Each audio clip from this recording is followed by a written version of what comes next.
noche, que el Señor les continúe bendiciendo. Saludamos a los hermanos que están aquí entre nosotros y también a los que se conectan a esta transmisión. Damos gracias a Dios por poder estar juntos otra vez, un miércoles de la semana donde seguimos estudiando la palabra juntos. Particularmente estamos estudiando el tema de la hermenéutica, la ciencia, el arte de cómo interpretar la Biblia, cómo estudiar la Biblia. Eso es lo que hemos estado estudiando por las pasadas semanas, buscando recursos, aprendiendo sobre esta disciplina, de cómo nosotros podemos aprender a ser mejores estudiantes de la Biblia. Porque al final buscamos estudiar para entender y para ser transformados por medio de la palabra. Así que vamos a orar para entonces comenzar hoy.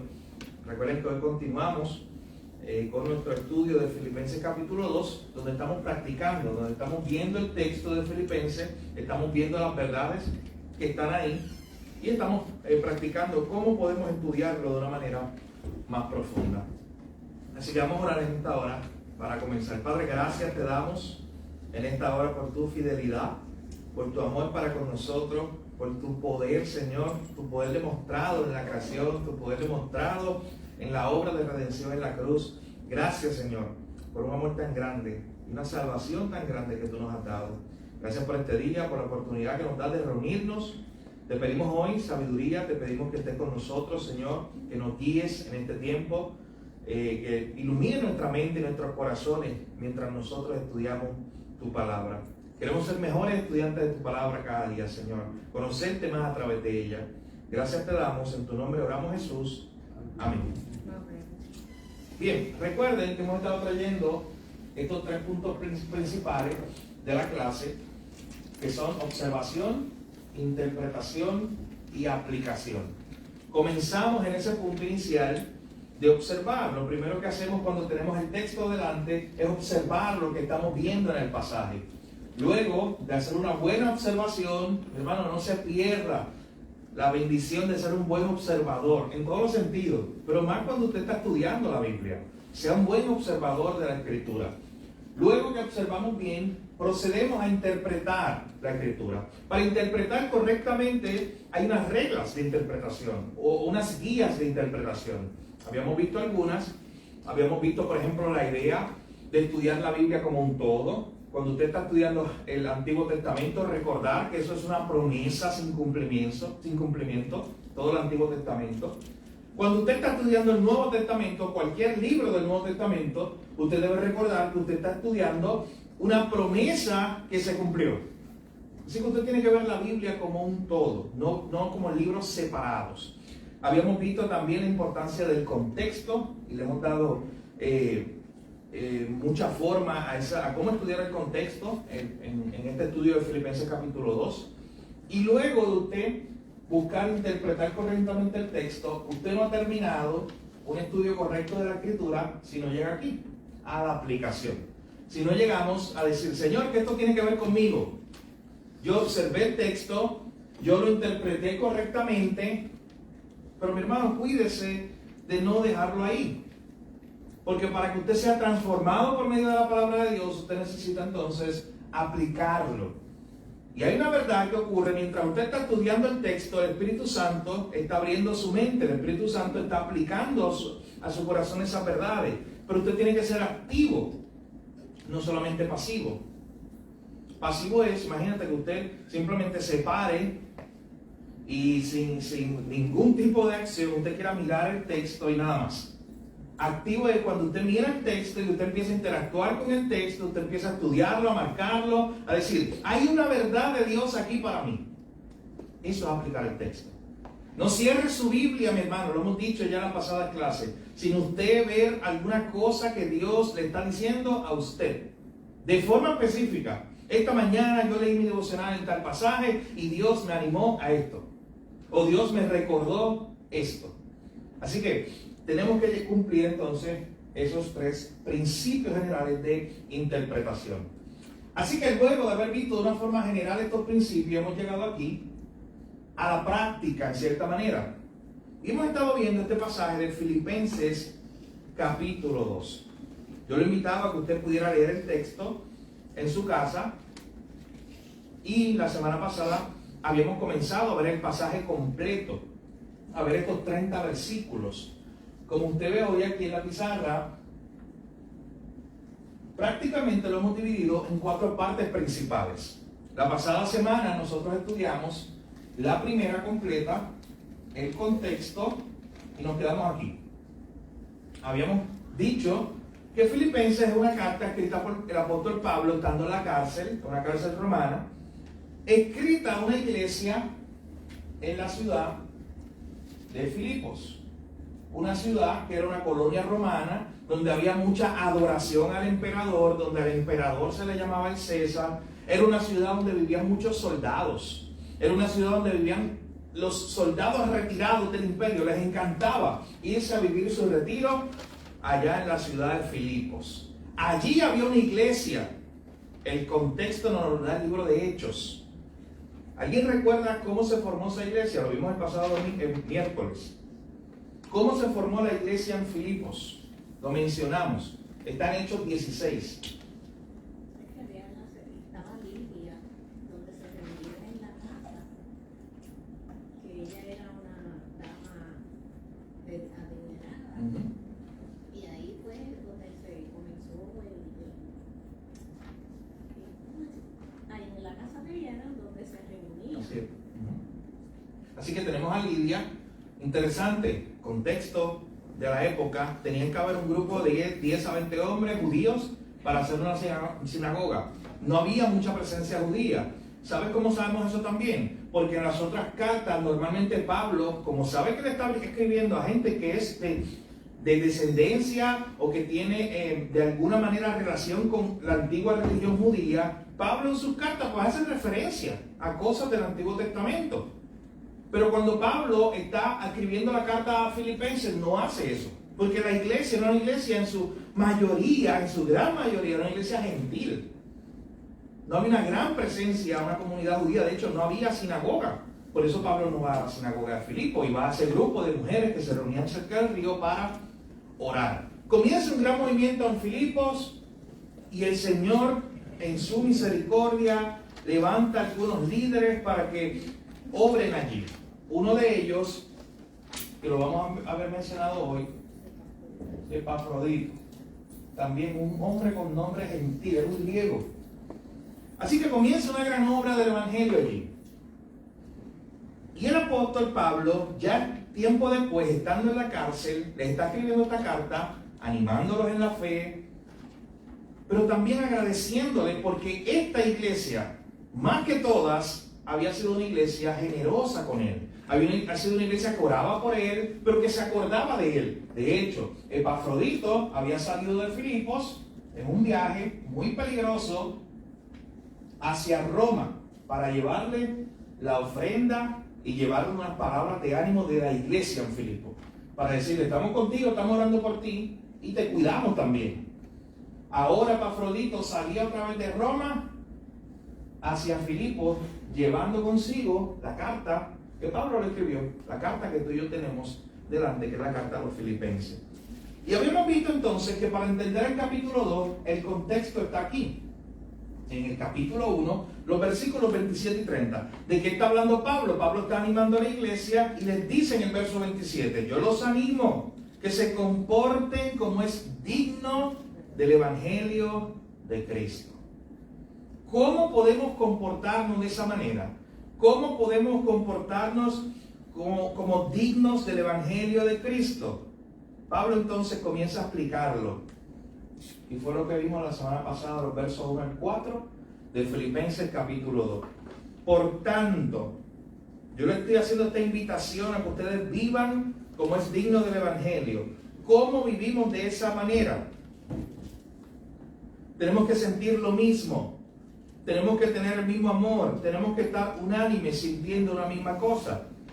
Verso 3. No debemos hacer nada por contienda o vanagloria. Antes bien debemos hacer todo con humildad, estimando cada uno a los demás como superiores al mismo.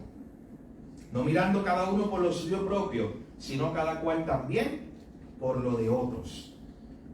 ¿Cómo podemos preservar la unidad en la iglesia? No hay otro camino que sea la humildad. No hay otro camino que sea tener esta actitud.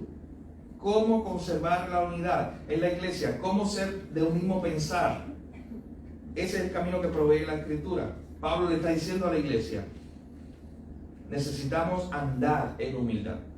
Cuando usted tiene un texto como este, los versos 1 al 4, que eso nos lo hicimos el pasado miércoles, usted llega a estudiarlo, a interpretarlo, eso lo hicimos el pasado miércoles, lo oprimimos, pero llega un punto entonces donde usted se dice, punto número 3, ¿cómo yo lo aplico? ¿Qué tiene que ver esto en mi vida? ¿Hay algún principio solo en los versos 1 al 4 que usted pueda decir, este texto nos está invitando, a mí personalmente, pero también como iglesia, este texto nos está invitando a qué? Una aplicación general que usted pueda decir, este texto, hay una aplicación ahí que se me está invitando a hacer o se nos está invitando como iglesia.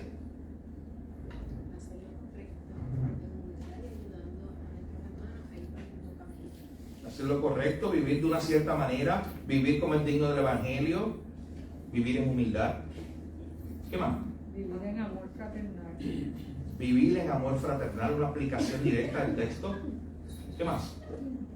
A estar unidos como iglesia. A estar unidos como iglesia. Yo saco una aplicación de los versos en el 4 y digo, tenemos que estar unidos, el llamado de Dios a su iglesia, unánimes, sintiendo la misma cosa. Y recuerden que cuando estamos estudiando un pasaje, y por eso estamos practicando de esta manera, tenemos que ver cómo el argumento se va presentando. Estos no son proverbios. Cuando tú tienes el libro de proverbios, tú a veces tienes un proverbio que al inicio te habla de un tema y al final te ha hablado de un montón de temas diferentes. Un libro de pequeñas porciones de sabiduría. Pero esto no es así, estamos en una carta, un libro que su género específico nos debe llevar a que nosotros veamos el argumento. Hay alguien que está escribiendo algo, que está diciéndole algo a la iglesia en Filipo, y usted va viendo cómo él va construyendo. ¿Cómo podemos ser unánimes y sentir una misma cosa? La única forma es esta, humildad, no mirando cada uno por lo suyo propio, sino cada cual también por lo de otros. Pablo, ¿hay algún ejemplo? ¿Hay algún ejemplo de esto al cual podamos todos mirar y decir, ¿cuál es el mayor ejemplo de uno que no miró y buscó lo suyo propio, sino que se entregó por otros? Es Jesús. Miren cómo se va construyendo el argumento. Verso 5, ahora vamos a la segunda parte de este texto, de este capítulo 2. Haya pues en vosotros este sentir que hubo también en Cristo Jesús. ¿Quieren un modelo? ¿Quieren mirar a alguien para saber y aprender cómo hacer esto que yo les estoy mandando? Miren de Pablo diciéndole a la iglesia en Filipo eso. ¿Quieren mirar un modelo, el modelo por excelencia, para que ustedes puedan vivir de esta manera, de no creerse superiores a los demás, sino buscar entregarse por los demás? No buscar lo suyo propio, sino buscar y estar interesado por lo de otro, por lo de tu prójimo. No busquen otro ejemplo que no sea Jesús. Tengan la mente de Cristo. Piensen como Cristo. Miren el argumento de Pablo. Pablo está diciendo, si en la iglesia de Filipo, fulanito piensa como Cristo, y el otro hermano tal piensa como Cristo, y Evodia piensa como Cristo, y Sintique piensa como Cristo, no me estoy inventando los nombres. Son nombres que están ahí, de gente que estaba en la iglesia, literalmente, de Filipo. Le digo nombre de la iglesia de Roma, Trifosa, y está ahí también, en el libro de Romanos. Los nombres que quedaron registrados de todos esos hermanos que Pablo saludaba. Pues vamos a ver algo más adelante de Evodia y Sintique, pero miren lo que Pablo está trayendo. Evodia, Sintique, fulano, tal y cual, todos. ¿Quieren ser una iglesia unida en el Señor? Miren a Cristo, miren el modelo de Cristo. Lo que está diciendo, si este tiene la mente de Cristo, va a actuar como Cristo. Si este tiene la mente de Cristo, va a actuar como Cristo. Y así sucesivamente. Y se construye una iglesia unida. Pero el llamado es a que cada miembro de la iglesia busque, procure, se esfuerce por tener la mente de Cristo, por pensar como Jesús, por vivir como Jesús. Haya pues en vosotros este sentir que hubo también en Cristo Jesús. ¿Qué le hizo Pablo? Noten cómo Pablo construye el argumento. ¿Qué fue lo que él hizo que tú dices que él es el mayor ejemplo de humildad o de entrega por otros? Mírenlo aquí, lo que él hizo. Lo estuvimos discutiendo el pasado miércoles y ahí nos quedamos. El cual siendo, y tenemos que hacer un ejercicio aquí, en forma de Dios. Cuando usted esté estudiando el texto, yo le invito, mi hermano, si usted no escribe su Biblia, que tenga al menos una hoja cerca, o un libro, de un journal, algún tipo de interacción que usted tenga con el texto. Y usted va a pasar como ese y dice, oye, Jesús, estoy diciendo, Él es el mayor ejemplo de esto porque Él que era forma de Dios. La palabra original, cuando Pablo escribió eso, hablaba de naturaleza. Él que tenía la misma naturaleza de Dios, Él que es Dios mismo. Siendo en forma de Dios, no estimó el ser igual a Dios como cosa a que aferrarse.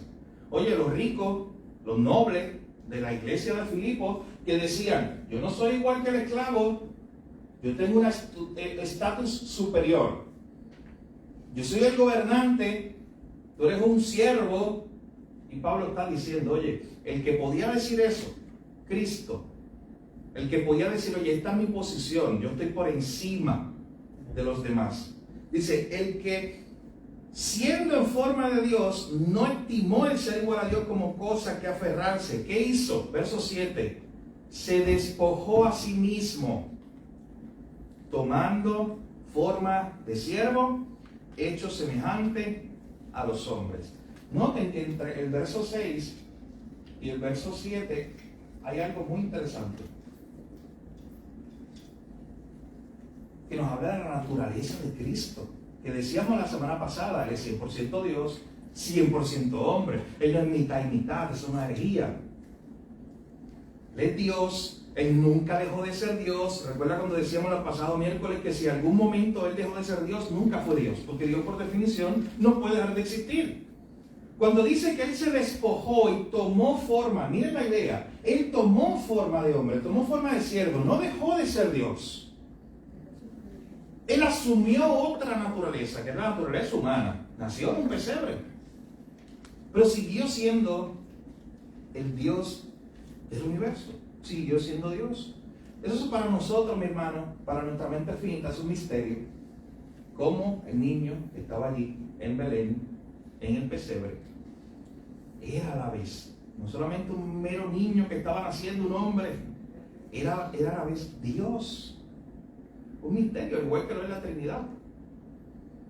Pero este texto, algunos autores, especialmente este pasaje, los versos 5 al 11, hay algunos autores que dicen que este es el corazón de la Biblia.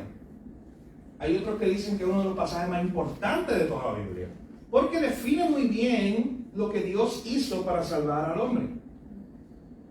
De hecho, hay algunos autores que dicen que todo este pasaje era un himno que se cantaba en la iglesia. Y que Pablo dijo, oye, este himno recoge muy bien las verdades que yo les estoy enseñando en este tema.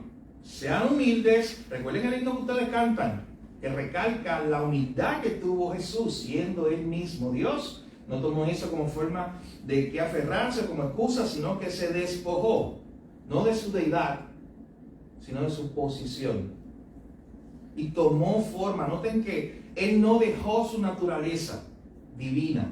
Él tomó una forma nueva, que es la forma de siervo, hecho semejante a los hombres. ¿Y qué hizo en esa condición, mi hermano? Verso 8.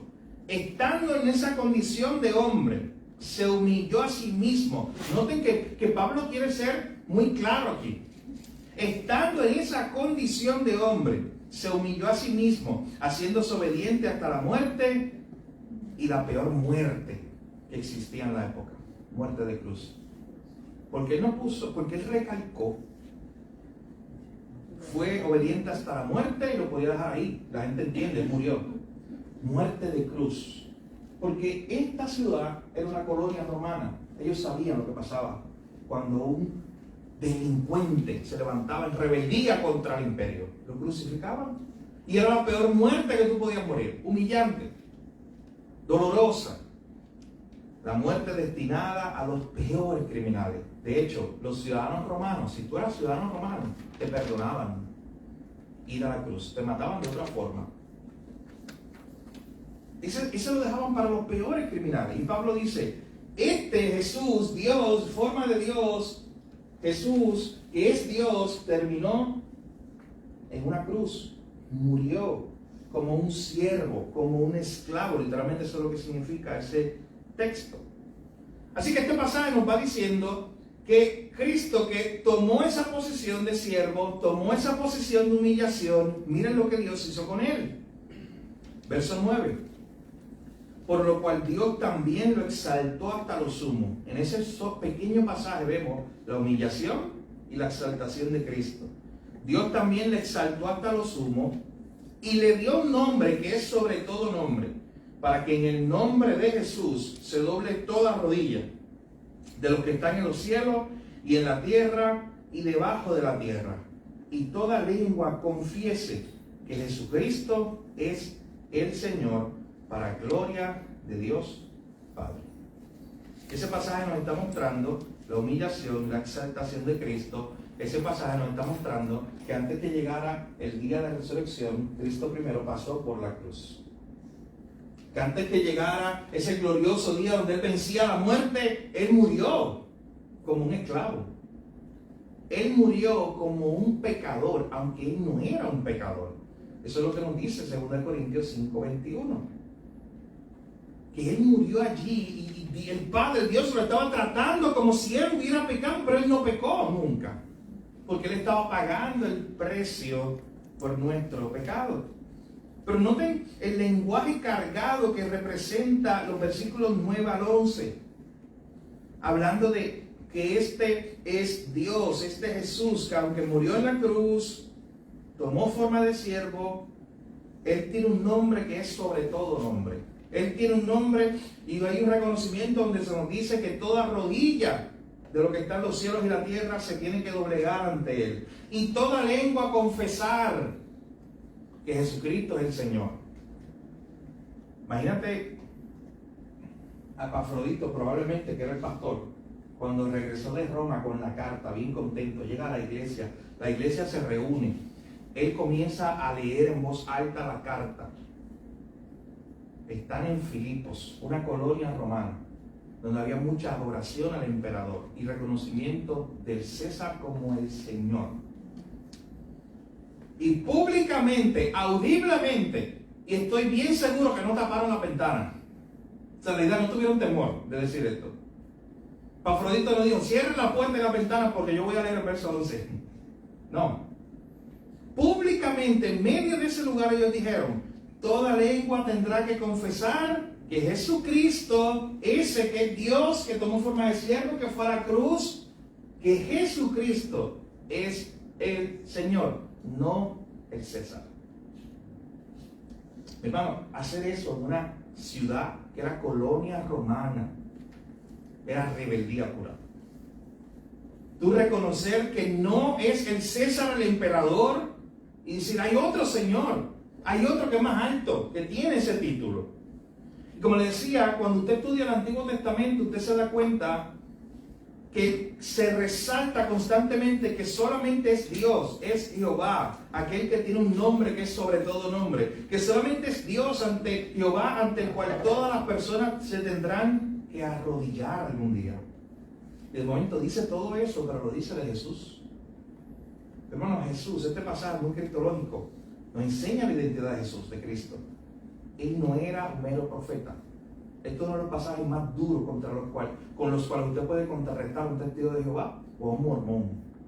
Porque nos muestra, mientras ellos bajan el estándar y ven a Jesús como alguien más pequeño, este pasaje toma a Cristo y lo resalta en todo su esplendor. Por eso algunos le dicen que este es el centro de la Biblia. Porque uno de los pasajes que más exaltan quién fue este Jesús.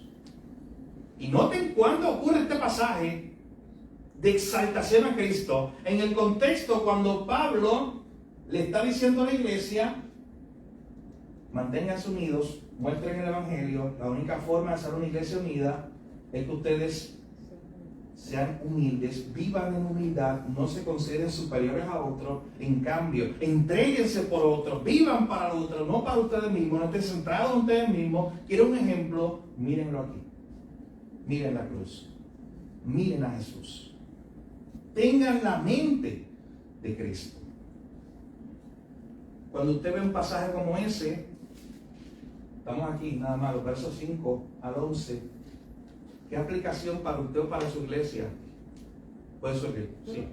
No veo que otra cosa, pero es que a mí, ¿verdad? Yo leí algo que Spurgeon escribió relacionado a cuando habla de que él se humilló. Y él se dice, lo más bajo que se humilló para salvarnos, lo más alto que debemos levantarlo en nuestra adoración reverente. Bendito sea su nombre. Él se inclinó y se inclinó y se inclinó. Y cuando él alcanzó nuestro nivel, él se inclinó y se inclinó y se inclinó más bajo y más profundo todavía cuando murió en la cruz. A mí eso pues ¿verdad? Porque lo vemos, se humilló hasta nosotros, por eso humilló más todavía, llegó a más bajo de No solamente fue un ser humano normal, sino llegó a la condición más baja que podía llegar, de ser un siervo y ser alguien que muriera en la cruz. Así que, mira que se Spurgeon, hay que presentar de esa forma, pero claro, es lo que nos está enseñando el texto, este pasaje. Así que cuando tenemos un pasaje como este, los versos 5 al 11, tú lo leíste, fue tu devocional, ¿cuál es la aplicación para ti? O para la iglesia en general. ¿Cuál puede ser la aplicación ahí? Desde el 5 de adelante, completo, pero cualquiera de los textos. Fue su devocional de hoy, imagínense. Y usted no se quiere ir sin entonces orar a Dios, decir, oye, hay algo que Dios me habló, hay algo que yo quiero hacer, hay algo que yo quiero imitar, hay algo que yo necesito cambiar. Sí. Lo que Dios quiere es que nosotros pues también nos despojemos. Él fue nuestro ejemplo. Pues como todo padre, ¿verdad? Quiere darle un ejemplo a sus hijos, pues de la misma manera Dios nos quiere dar su ejemplo de que nos despojemos, de que nos humillemos. En el caso de Egodia y Síntique, pues ellas le seguían a Dios y estaban enfocadas en Dios, pero ¿qué pasa? Que cada una velaba por lo suyo, o sea, por lo suyo, y no estaban centradas en lo que Dios quería. Pues ese es el ejemplo que nosotros debemos seguir aquí, pues, ¿verdad? Lo que nos está enseñando Dios desde que lees Filipenses hasta, o sea, es como un resumen, es humillarnos. Sí. Humillarnos, ¿verdad? Y exaltar su nombre, que nos despojemos. Excelente, lees ese pasaje, esa fue tu devocional esta mañana, y esa fue una aplicación que vino a tu mente y a tu corazón. No puedo estar tan centrado en mí mismo. No puedo ser como Cinti, que Evodia, que estaban peleando, discutiendo, centrada en sí mismo. Verso 4, ellas no estaban mirando por lo del otro, ellos estaban mirando cada uno por lo suyo. Usted sabe que normalmente cuando hay una discusión de dos personas, eso es lo que están haciendo, normalmente.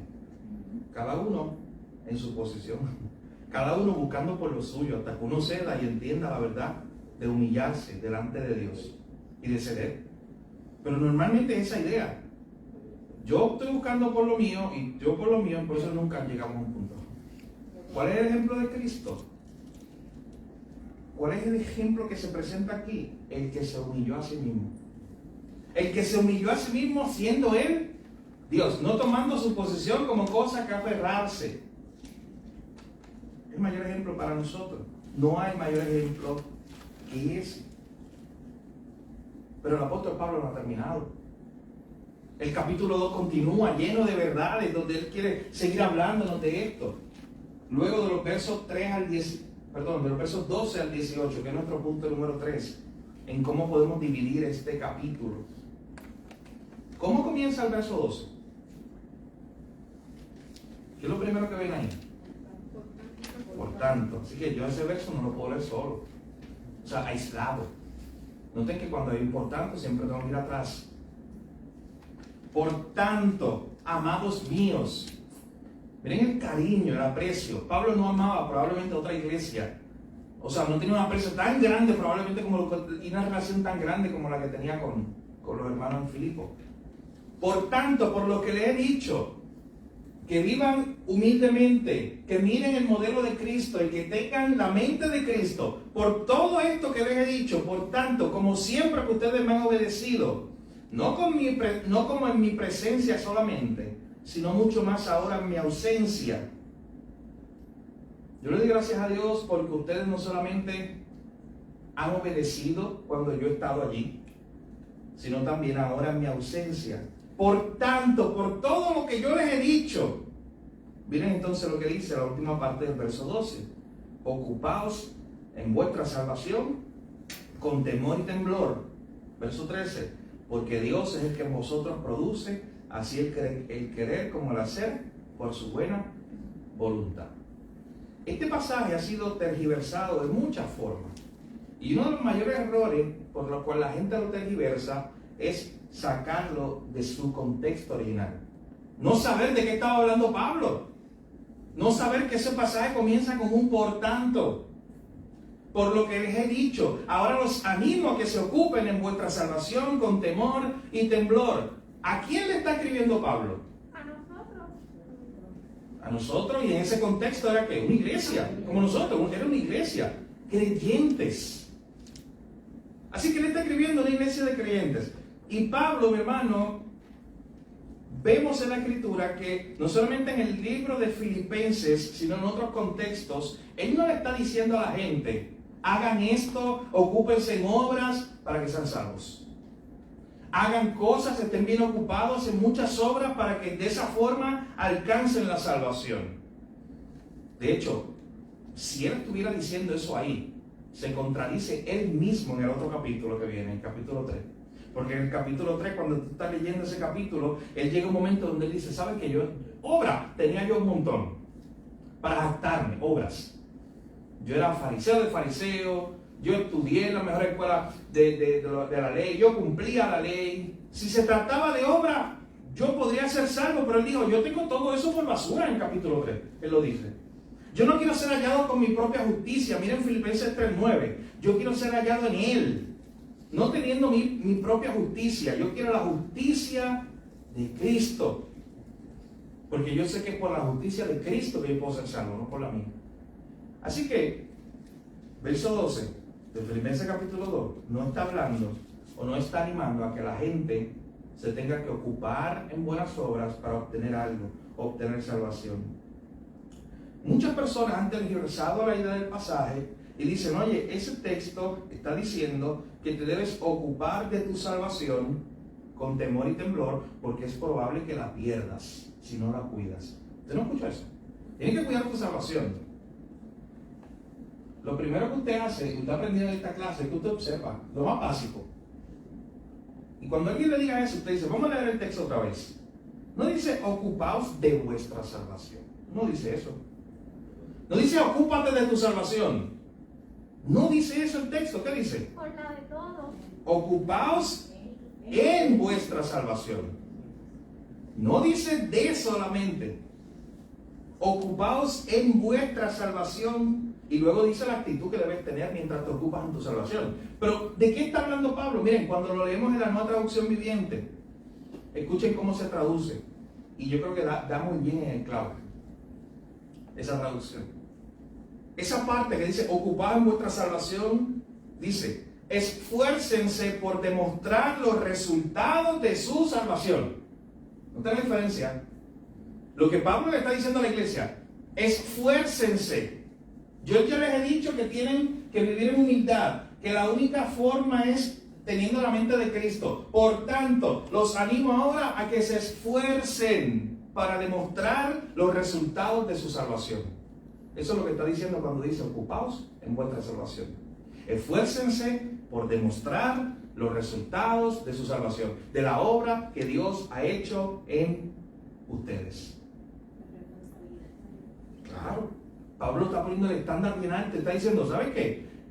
Ya tuviste lo que Dios hizo en Cristo para salvarte. Ya tú conoces esa salvación. Y a la luz de esa salvación es que debes vivir. Y debes esforzarte constantemente por demostrar los resultados de tu salvación. ¿Tú sabes cuál es uno de los resultados de la salvación de Dios en la vida del hombre? Que lo humilla. Que lo hace humilde. Lo hace humilde en todos los sentidos. De hecho, cuando tú le dices su nombre, ahora a ti que ya estás de este lado, que Dios te ha abierto los ojos, que eres creyente, quizás, aunque a veces luches con eso, pero quizás ya no estás escandaloso. Pero quizás piensa antes de venir a Cristo. O ponte en el lugar del que está afuera, que tú le dices, ¿sabes qué? El llamado de la Biblia es a que necesitas ser salvo. Y te voy a decir algo, no puedes salvarte por ti mismo. No me importa tu dinero, no me importa tu estatus, no me importa lo que tengas, lo que hagas. No puedes salvarte tú mismo. Eso hiere el orgullo del hombre, lo humilla. Porque el hombre quiere hacer él algo por salvarse. Él entiende que tiene el poder, y cuando estamos hablando de la salvación, el hombre se queda sin nada y dice, no, he entendido. Ese es el evangelio, hermano, entender que yo no puedo salvarme. Es cuando llego a ese punto que entiendo, yo no puedo salvarme. Yo no puedo hacer nada. Me humillo delante del único que puede salvarme, delante de Cristo. Así que el evangelio humilla al hombre natural, porque le dice, no puedes salvarte a ti mismo, necesitas de alguien. Ese hombre que en su orgullo natural dice, no, yo puedo solo, yo no necesito a Dios, yo no necesito a nadie. Tú le estás diciendo, necesitas de otro, no puedes hacerlo tú solo. Necesitas salvarte a ti mismo. Así que cuando Pablo está diciendo, ocupados en vuestra salvación, esfuércense por demostrar los resultados de su salvación. Noten el contexto que él viene trayendo: humildad, la vida humillada, el modelo de Cristo. En otras palabras, una manera a través, y la manera principal, según el texto, hay muchas, pero uno parte de ahí. Una manera a través de la cual tú estás demostrando los resultados de tu salvación es teniendo la misma actitud de Cristo. Es viviendo en humildad delante de Dios, número uno. Cuando reconoce, Señor, no puedo salvarme a mí mismo, me humillo. Necesito que tú me salves. Pero también delante de los hombres, cuando ya no vivo centrado en mí mismo, cuando no vivo para mí, 3 puntitos de eternidad por la eternidad. Y ahora entiendo el modelo de Cristo. Digo, tengo que tener la mente de aquel que me salvó, la mente de Cristo, de aquel que se humilló. Hermano, cada vez que usted, la próxima vez que usted esté enojado con otra persona, en la iglesia, en su familia, lo que sea, y usted quiera en el momento, en su mente, enojarse con esa persona y comenzar a reclamar sus derechos, dice, no, porque mira esta persona lo que me está haciendo, mira lo que me hizo, y que tenga la tentación de usted ponerse en un nivel de superioridad por encima de esa persona. ¿Quién se cree esta persona? Cuando usted llegue a ese punto en algún momento de su vida, corra hacia la cruz. Mira a Jesús. Porque, mi hermano, yo creo que mirar ahí a la cruz y ver lo que ocurrió, Filipenses 2, 5 al 11, debe desarmarnos de nuestro orgullo. Debe dejar ese orgullo ahí, a los pies de la cruz. Mi hermano, ¿está luchando con el orgullo? Hoy. Una buena manera de luchar con el orgullo, de hecho, parte de ahí, es todos los días vivir humillado delante de la cruz de Cristo. Todos los días, mi hermano, todos los días. Mientras más luchas con el orgullo, más necesitas mirar la cruz. Eso es lo que nos está diciendo ese pasaje. Mientras más luchas con el orgullo, más necesitas tener la mente de Cristo. Es la idea que Pablo está trayendo. Y luego por eso le dice, esfuércense por demostrar los resultados de su salvación. Viviendo este tipo de vida que vivió Jesús. Viviendo con esta misma actitud. Y entre el verso 2 y el verso 3 ocurre algo súper interesante. Pablo está diciendo, mientras ustedes se esfuerzan, se ocupan en estas cosas, de vivir a la luz de este modelo de humildad, mientras ustedes están haciendo eso, confíen en la obra de Dios en su vida. Dios los está santificando. Esto es lo que Jerry Bridge, lo he dicho muchas veces aquí en clase, habla de una responsabilidad dependiente. Algo que parece contradictorio, pero cuando hablamos de este tema no lo es. Usted es responsable de ocuparse en su salvación en el sentido de luchar. Usted es responsable de luchar con su orgullo todos los días. Yo soy responsable de luchar con mi orgullo todos los días. Yo soy responsable todos los días de luchar y decir, yo no soy el centro. Yo no estoy por encima de los demás. En mi casa, en mi iglesia, en mi trabajo, en mi comunidad donde vivo, en el barrio. Yo no soy el centro. Yo todos los días tengo que luchar con ese orgullo. Soy responsable, pero a la misma vez, para poder vencer el orgullo, soy totalmente dependiente de la gracia de Dios. Porque si solamente está en mis manos, estoy frito. Si solamente está en mis manos, nunca podré luchar contra el orgullo, ni contra cualquier pecado. Esto es lo mismo que Pablo está diciendo aquí. Los estoy animando, invitando. Miren el modelo de humildad, miren a Cristo. Esfuércense por llegar ahí. Luchen con todas sus fuerzas por seguir ese modelo y tener la mente de Cristo. Pero recuerden algo, mientras ustedes se están esforzando con todas sus fuerzas por eso, recuerden que es Dios, verso 13, el que produce en vosotros el querer como el hacer, por su buena voluntad. La Nueva Traducción Viviente traduce este pasaje diciendo: pues Dios trabaja en ustedes y les da el deseo y el poder para que hagan lo que a Él le agrada. Esfuérzate con toda tu fuerza. Eres responsable de luchar con el pecado, particularmente lo que está hablando este pasaje, el pecado del orgullo y la vanagloria. Pero al final de cuentas, recuerda que eres totalmente dependiente de Dios, que necesitas de Dios. Esfuérzate por ser humilde como Jesús, pero vive constantemente a los pies de Él, a los pies del Señor, clamando al Señor y rogándole a Él, diciendo: Señor, yo no puedo solo ser humilde en mi humanidad, yo no puedo. Yo lo que quiero es ser el centro, yo lo que quiero es ser el primero, no el último. Yo lo que quiero es que la gente me sirva a mí, yo no servir a los demás. Eso es lo que yo quiero en mi naturaleza humana. No quiero negar mis derechos, no quiero humillarme, quiero yo siempre estar exaltado. Esa es nuestra naturaleza humana. Pero vas a Dios esforzándote, pero también dependiendo totalmente de Él. También, ¿verdad? Sería el ejemplo que da con Jesús.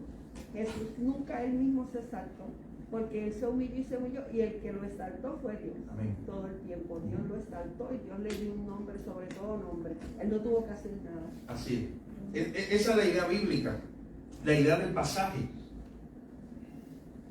De hecho, el buscar propia gloria no es gloria. Y eso es lo que normalmente nosotros escuchamos o encontramos. Qué difícil es bien incómodo. Así que por usted también lo es. El estar cerca de una persona y comenzamos a hablar, que comienza a exaltarse a sí mismo, pero abierto.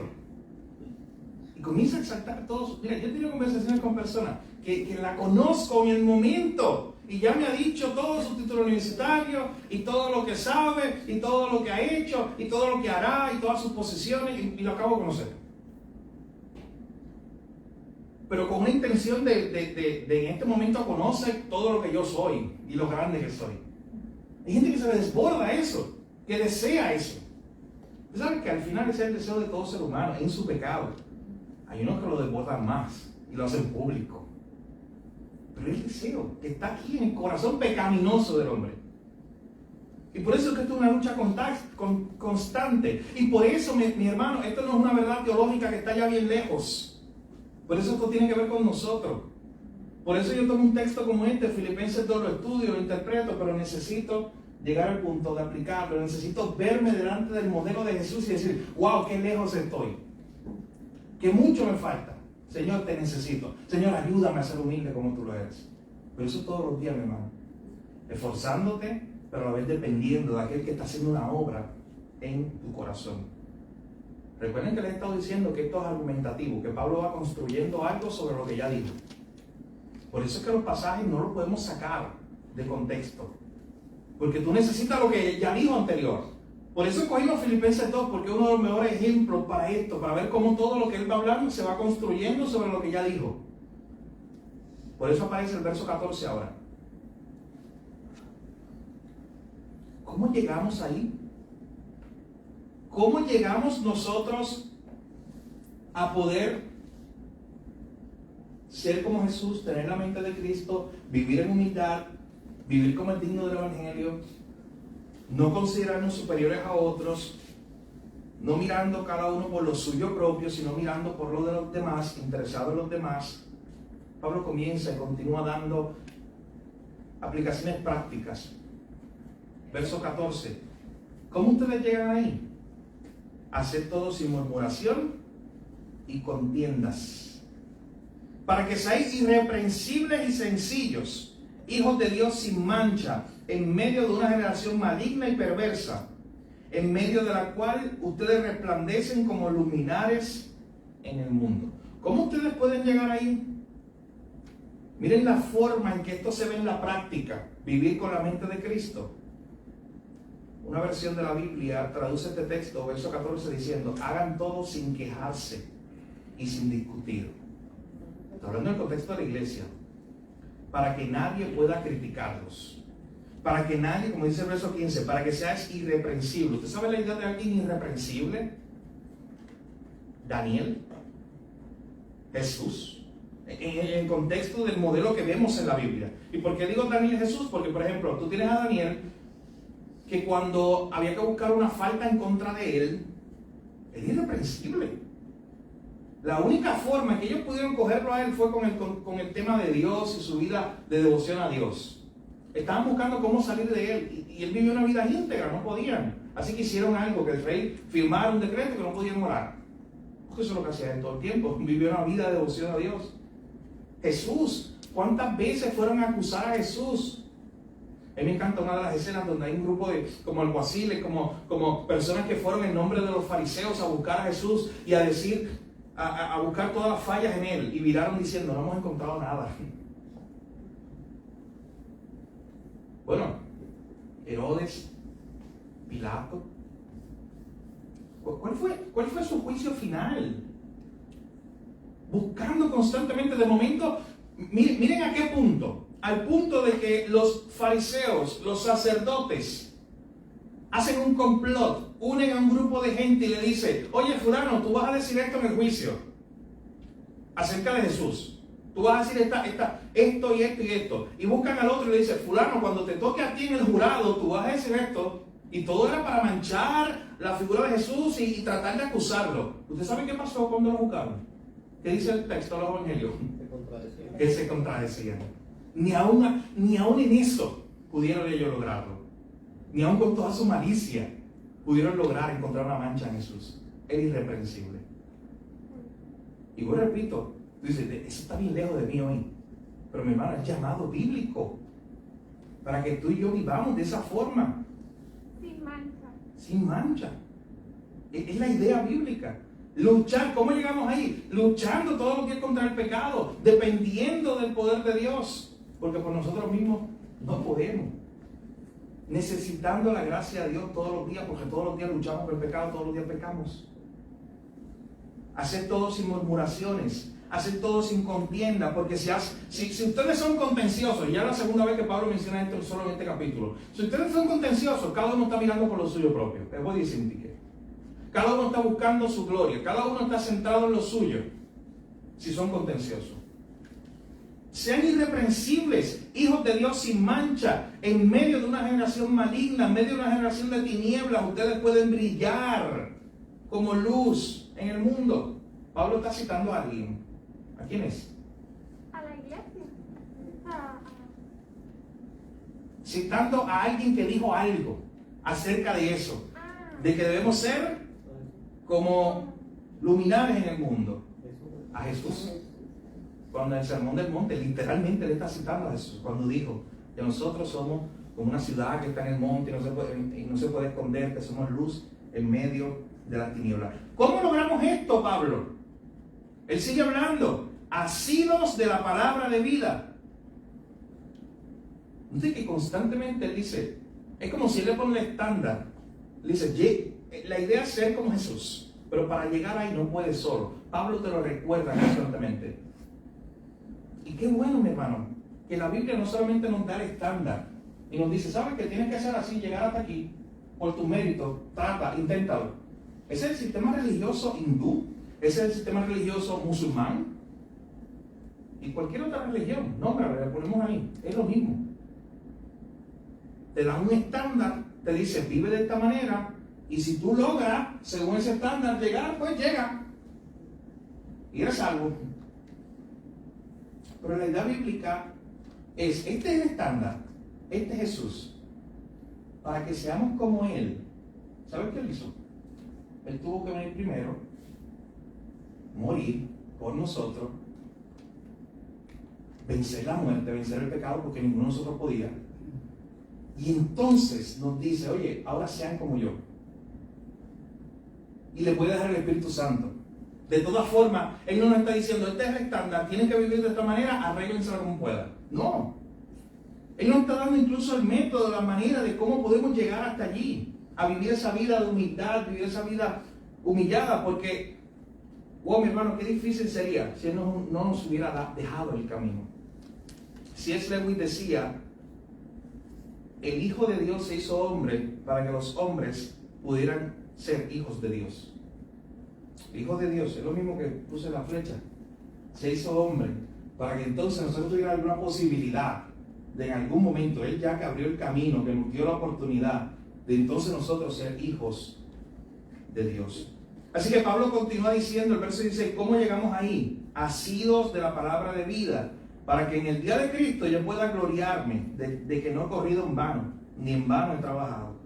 Y aunque sea derramado en libación sobre el sacrificio y servicio de vuestra fe, me gozo y me regocijo con ustedes. Y asimismo gozaos y regocijaos también vosotros conmigo. Por eso esto se llama la carta del gozo. Porque Pablo está diciendo, el contexto es que Pablo está preso, no sabe si va a ir a morir. Él está diciendo, aunque yo incluso sea derramado en libación y en sacrificio, por amor a ustedes, en sacrificio y servicio de vuestra fe, yo estoy dispuesto a ir con gozo, porque yo estoy siguiendo el modelo de uno que fue a morir, y fue a morir con gozo, a sacrificarse por otros. ¿Y tú sabes lo que hace Pablo al final de este capítulo? Versículo 19 en adelante. Él simplemente nos menciona dos personajes más que vivieron o que fueron ejemplos de esto que él está hablando. Es como si él estuviera recordando y diciendo a la iglesia, mira, aún tienes duda de cómo podemos llegar ahí a vivir esa vida humilde, a tener la mente de Cristo. Les voy a presentar dos modelos y con esto termino. Y eso es lo último que hace Pablo y con esto terminamos. Versos 19 al 30. Espero en el Señor enviaros pronto a Timoteo, para que yo también esté de buen ánimo al saber de vuestro estado. Miren cómo describe a Timoteo. Pues a ninguno tengo del mismo ánimo, y que tan sinceramente se interese por ustedes. Porque todos buscan lo suyo propio, no lo que es de Cristo Jesús. Oye, ¿esto no es lo que le estaba diciendo en el verso 4? Que el problema de nosotros, para no ser una iglesia unida, es que no estamos interesados por nosotros mismos y no por los demás. Él está tomando el ejemplo de Timoteo ahora. Y está diciendo, Timoteo, cumple este ejemplo que yo le estoy diciendo de Cristo, humildad. Él no está interesado solamente en sí. Él no está buscando lo suyo propio. Él está usando el modelo de Cristo que yo les acabo de poner. Él está interesado en el otro. Pero ya conocéis los méritos de Él, que como hijo a padre ha servido conmigo en el Evangelio. Así que a este espero enviaros luego de que yo vea cómo van mis asuntos. Y confío en el Señor que yo también iré pronto a vosotros. Mas tuve por necesario, miren ahora el segundo y último modelo que Pablo les da a los filipenses en este capítulo. Mas tuve por necesario enviaros a Epafrodito, miren la descripción de él, mi hermano y colaborador y compañero de milicia, vuestro mensajero y ministrador de necesidades. Porque él tenía gran deseo de veros a todos vosotros, y gravemente se angustió porque habíais oído que había enfermado. Pues en verdad estuvo enfermo, a punto de morir, pero Dios tuvo misericordia de él, y no solamente de él, sino también de mí, para que yo no tuviese tristeza sobre tristeza. Así que le envío con mayor solicitud, para que al verle de nuevo os gocéis y yo esté con menos tristeza. Recibidle pues en el Señor con todo gozo y tened en estima a los que son como Él. Escucha ahora lo que dice el verso 30. Miren cómo acaba el capítulo. Porque por la obra de Cristo estuvo próximo a la muerte, exponiendo su vida para suplir lo que faltaba en el servicio de ustedes por mí. Epafrodito, otro ejemplo de alguien que no está centrado en sí mismo. Uno que estuvo dispuesto a entregar y sacrificar su vida por el Evangelio. Porque el Evangelio llegara a otros. Así que note que lo que hace Pablo es presentarnos no solamente el modelo de Cristo como el modelo por excelencia. Se presenta luego él y dice, yo que estoy dispuesto a ser sacrificado por ustedes. Luego presenta a Timoteo y dice, oye, Timoteo que no está interesado por otra cosa que no sea por amor a ustedes. Él no está interesado en sí mismo. Y luego presenta a Epafrodito al final. Y dice de Epafrodito, oye, miren a este hombre que por la obra de Cristo estuvo próximo a la muerte, por amor al otro, por amor a ustedes, no centrado en sí mismo. Así que usted termina el capítulo 2, y usted hace dos cosas: ora para conversión, si no lo ha hecho, pero si usted es un creyente, y ha leído el texto, y terminó y leyó el capítulo 2 completo en su estudio, mi hermano, verdaderamente si usted ha hecho los pasos de observar, buscar interpretar, buscar leer, frase por frase, palabra por palabra, tratar de entenderlo como un todo. Noten que lo que hicimos fue el capítulo completo, no cogimos un pasaje, necesitamos la idea completa. Y cuando usted lo tiene como un todo, usted dice, hay algo que Dios me está diciendo a mí. ¿Cómo yo puedo tener la mente de Cristo en mi vida? Y empieza usted a orar por eso. Y empieza usted a reconocer, ocupados en vuestra salvación. Oye, lo vimos en la otra traducción, tengo que esforzarme. Pero a la vez, recordar que hay una obra que Dios está haciendo en mí. De hecho, en el capítulo anterior, en el capítulo 1, Pablo le había dicho a la iglesia, ¿sabes qué? Yo estoy seguro que la obra que Dios comenzó en ustedes, Él la va a perfeccionar, Él la va a terminar. Dios va a terminar esa obra en nosotros. Pero mientras Dios hace esa obra en nosotros, nos está llamando a esforzarnos para seguir el modelo de Cristo, para tener la mente de Jesús. Esposo, pídele a Jesús, a Dios hoy que te dé la mente de Jesús. Y que mires a tu esposa de esa forma. Esposa igual. Como hijos también. Como hermanos de la iglesia. Señor, la única forma que yo puedo relacionarme con otro es teniendo la mente tuya, la mente de Cristo. En mi casa, con mi familia, con mis amigos. Señor, que yo tenga la mente de Cristo. Que yo no esté centrado en mí mismo. Señor, no soy humilde. Usted tiene que comenzar por ahí. Por mí mismo no lo soy. Necesito, Señor, que tú me recuerdes la cruz. Porque mientras yo siga mirando la cruz, más humilde voy a ser. Recordando que yo no pude salvarme a mí mismo. Hermano, que el Señor nos ayude. Vuelvo y repito, a ver, cada vez que usted lee el texto, cualquier texto que usted esté estudiando, no solamente verlo como un mero ejercicio intelectual. Eso usted haría si llega a estos primeros dos pasos. Usted necesita aplicar el texto. Decirle, Señor, hay algo que tienes que hablarme a mi vida, ayúdame a vivir de esa forma. Quiero vivir como el modelo de Jesús, particularmente en este pasaje de Filipenses 2. Así que mi hermano, vamos a dejarlo aquí. Con la ayuda del Señor, el próximo miércoles continuamos viendo principios de cómo podemos hacer estos tres pasos correctamente. Filipenses 2, simplemente lo leímos como práctica de cómo poder interpretar correctamente el texto y ir viendo cómo los textos no los puedo sacar aparte, tengo que ir viendo cómo se construye esa verdad, cómo tengo que ver que hay una verdad bíblica para mí. Pero vamos entonces a continuar viendo algunos principios y antes de acabar la clase haremos lo mismo con otro pasaje. Estaremos viendo un capítulo completo y también estaremos viendo parte por parte lo que enseña el texto. Así que vamos a orar para cerrar esta parte. Señor, gracias te damos por la oportunidad que nos das de abrir tu palabra y ser recordados de estas hermosas verdades. Señor, ayúdanos porque en nuestra humanidad pecaminosa estamos muy lejos de alcanzar, Señor, ese estándar, el modelo de Cristo. Pero a eso tú nos has llamado y nos has provisto de tu Espíritu Santo, Señor. Y nos animas a esforzarnos, pero con la certeza de que tú estás ayudándonos, porque separados de ti nada podemos hacer, Señor. Ayúdanos a tener la mente de Cristo en todos los asuntos de nuestra vida. Pensar como tú, vivir como tú, Señor. Gracias te damos en esta hora por esta enseñanza. Grábala en nuestra mente, en nuestros corazones. Ayúdanos a no estar centrados en nosotros mismos, Señor, sino vivir vidas para ti y para el prójimo, para beneficio y bendición del prójimo. Gracias te damos en esta hora. Graba en nuestros corazones y en nuestra mente esta enseñanza. Te lo pedimos todo en nombre de Jesús. Amén.